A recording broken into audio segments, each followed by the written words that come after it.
হয় নিশ্চয়কৈ ক'ব লাগিব। মই এই মুহূৰ্তত উপস্থিত আছো ধুবুৰী জিলাৰ যি নিচিনপুৰৰ বান্ধ, সেই গৰাখহনীয়া প্ৰতিৰোধৰ বান্ধৰ ওপৰত আছো আৰু মোৰ সহযোগী এনকে টিভি দৰ্শকসকলক এয়া সামগ্ৰিক দৃশ্য দেখুৱাইছো যে আচলতে নিচিনপুৰৰ মেদত্তেৰী, বুঢ়াবুঢ়ী, চিৰাকুটি আদি বিভিন্ন অঞ্চলৰ ৰাইজৰ গাঁতিৰ ধনেৰে আচলতে গৰাখহনীয়া ৰোধৰ বাবে যি বান্ধ নিৰ্মাণ কৰা হৈছিল, সেই বান্ধটো আচলতে কেইদিনৰ পৰা আচলতে ভয়ংকৰ গৰাখহনীয়াৰ কবলত পৰিছে। কিয়নো এই যি ব্ৰহ্মপুত্ৰৰ পানী যদিও জলস্তৰটো অলপ কমিছে, কমাৰ পিছত যিটো ব্ৰহ্মপুত্ৰৰ পানীৰ সোঁত, সেই সোঁতে আচলতে বান্ধটোৰ মুঠ আচলতে খহাই লৈ গৈছে। এয়া আমি এনকে টিভিৰ দৰ্শকসকলক দেখুৱাইছো।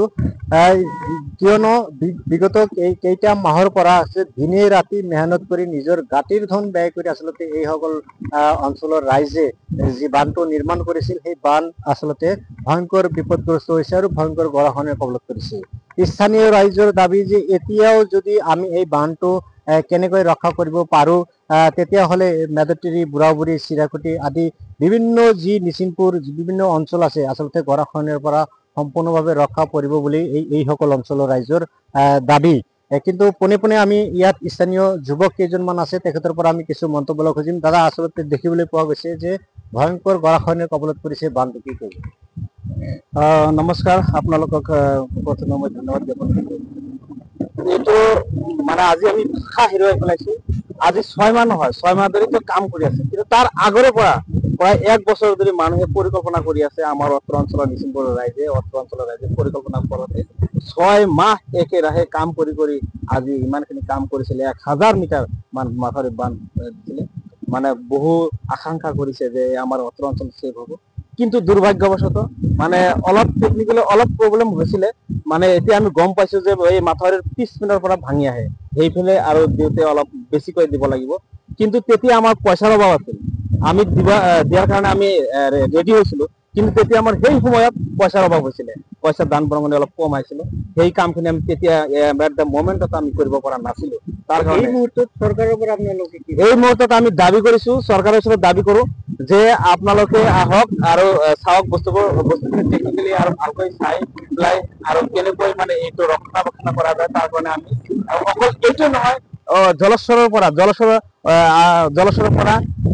তাৰপিছত বুঢ়াবুঢ়ী, ওহাব বজাৰ, গোটেইখিনি অঞ্চল মাজে মাজে অলপকৈ, আমাৰ ইমান ডাঙৰ নালাগে, অলপকৈ 200 বা 300 মিটাৰকৈ যদি মাজে মাজে যদি ভালকৈ পাৰ্মানেণ্ট প্ৰটেকশ্যন কৰিব পাৰে, আজি সাগৰৰ পাৰত যদি হেৰি কৰিব পাৰে, আৰু বিভিন্ন অঞ্চলত নদ-নদীত বহুত ডাঙৰ প্ৰটেকশ্যন কৰি পাৰ্মানেণ্ট প্ৰটেকশ্যন কৰি আছে। মই চকুৰে দেখিছো, ইণ্টাৰনেটত চাইছো।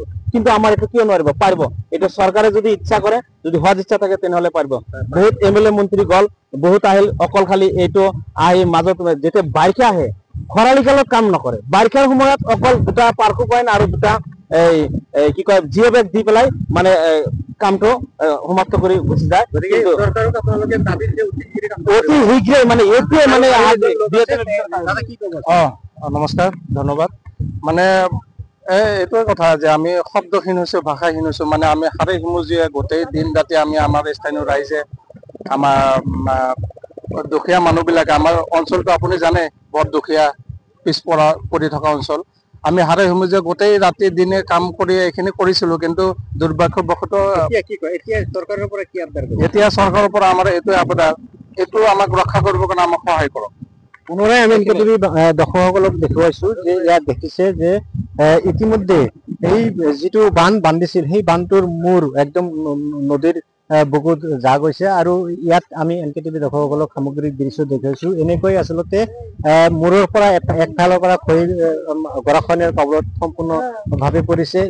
আৰু তথাপিও এই অঞ্চলৰ ৰাইজৰ দাবী যে যদি চৰকাৰে আমাক কিছু সহায় কৰে, আৰু সহায় কৰিলে ইয়াত সম্পূৰ্ণভাৱে ৰক্ষা পৰিব। আৰু এই ইয়াত বান্ধটো ৰক্ষা হলে নিচিনপুৰ, মেদত্তেৰী, বুঢ়াবুঢ়ী আদি কৰি বিভিন্ন অঞ্চল আচলতে গৰাখহনীয়াৰ কবলৰ পৰা সম্পূৰ্ণভাৱে ৰক্ষা পৰিব। লখিমপুৰৰ পৰা মই জহুৰুল ইছলাম, এনকে টিভি।